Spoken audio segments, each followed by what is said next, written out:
Hi everyone, this is Mingfei from USC, and here is my stock pitch for Facebook. I made a buy recommendation for Facebook. First of all, 2015 is an amazing year for Facebook, and I believe they will continue taking the lead in mobile advertisement sector in the foreseeable future. And Facebook has shown its ambition to expand the concept of connecting the world into another territory, virtual reality. Of course, its robust revenue growth and its healthy debt-to-equity ratio both show that Facebook is in a solid financial position compared to its peers. There are so much good things to say about Facebook, so I break down to 3 points. The first one is the strategy focusing on mobile advertisement paid off. We know that Facebook generates almost all of the revenue from selling advertisement, and we can see that nearly 80% is fueled by mobile ads. Mobile ads is the new trend. According to eMarketer.com, Facebook's US mobile ad revenue will grow more than 50% from this year.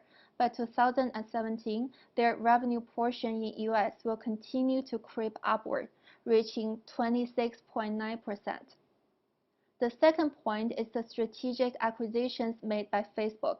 I must give all the credit to however they build up their business plan, because the next three companies that I'm mentioning about truly helped Facebook growing and developing on the right track. No doubt, the most successful deal is Instagram. Recently, Instagram is making some big changes to boost revenue. First one, the posts will appear based on the likelihood of users, not by chronological order, which makes many brands have to pay to make users see their posts. Second one, increase the video length to 60 seconds. Obviously, if marketers choose video ads, the longer the ads, the more money they need to pay. Another honorable mention is LiveReel.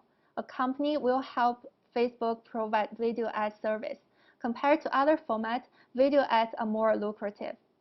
Last but not least, Facebook announced a $2 billion acquisition deal of the virtual reality pioneer in March 2014.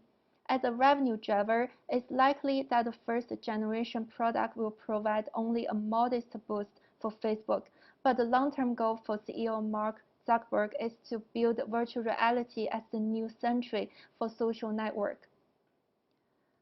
The last point is about financial performance and valuation. Facebook's strengths can be seen in multiple areas. I will discuss it more in detail in valuation and financial analysis sections below. To understand Facebook's business, I present you three pictures. Facebook's products: Facebook, Instagram, Messenger, WhatsApp. Components of revenue. As you can see, Facebook generates most of their revenue from advertising. Costs and expenses. We can see an obvious growth in research and development, which due to the development of virtual reality products and hiring more technology talents. Facebook is the major player in the internet publishing and broadcasting industry. This industry shows incredible growth potential in the next 5 years. Next, I'll talk about valuation. First, I used the DCF method to value Facebook. To make a reasonable valuation, I must come up with the revenue growth rate first. The most important driver for Facebook's revenue is mobile advertisement, and the increasing user base makes the growth happen. So I listed monthly active users by geography. Given the average 13% user growth rate in 2015, Facebook had 43.8% revenue growth rate. And keep in mind, this data didn't count Instagram and WhatsApp users, also didn't count their new virtual reality customers. So it is reasonable to assume that Facebook will keep a robust revenue growth. Here is the complete model forecast for Facebook's income. Unlevered beta is the average level of Facebook's peers in the industry to demonstrate the inherent business risk. I calculated WACC at 11.9%. The terminal growth has been forecasted to be 1% in a more conservative way, and the implied price per share is 148.1. I also used exit multiple methods to kind of test the result, and the implied price is 143.6. The result of comparable companies is not appealing to me. I think the reason is the enterprise value range of these comparable companies varies a lot. To conclude, I use DCF and perpetual growth rate to calculate terminal value, which implies a 25% discount to today's stock price. There are some financial highlights I'd like to address.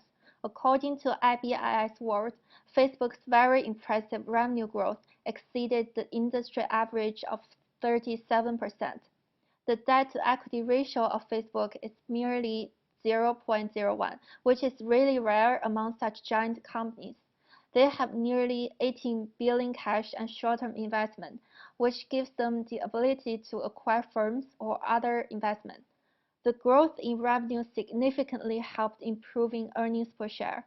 Facebook has demonstrated a pattern of positive earnings per share over the past 2 years. I feel that this trend should continue.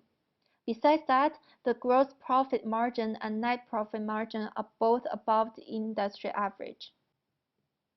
Now let's talk about risks. The first aspect is operational risks.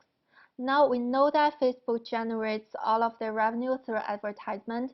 If the reduction in spending by marketers happens, they will lose a lot. It all comes down to the risk of keeping the growth rate of users. From my own perspective, I am a major social media user and I follow a lot of beauty bloggers or video makers online. They don't use Facebook to promote themselves. They use Instagram, Snapchat, Twitter, or Tumblr. Facebook realized that they have difficulties to attract teenagers users and they made the effort to acquire Snapchat. Unfortunately, Snapchat CEO turned down the $3 billion deal. The second aspect is financial risks. We have to consider the huge amount of R&D expense they are spending on virtual reality products and the consequent inventory risk with respect to Oculus products. Besides that, there is a downside to being debt-free. Facebook still pays no dividend. That lowers the company's return on equity, a key metric watched by stock investors. Okay, here is my stock pitch for Facebook. Thank you for watching.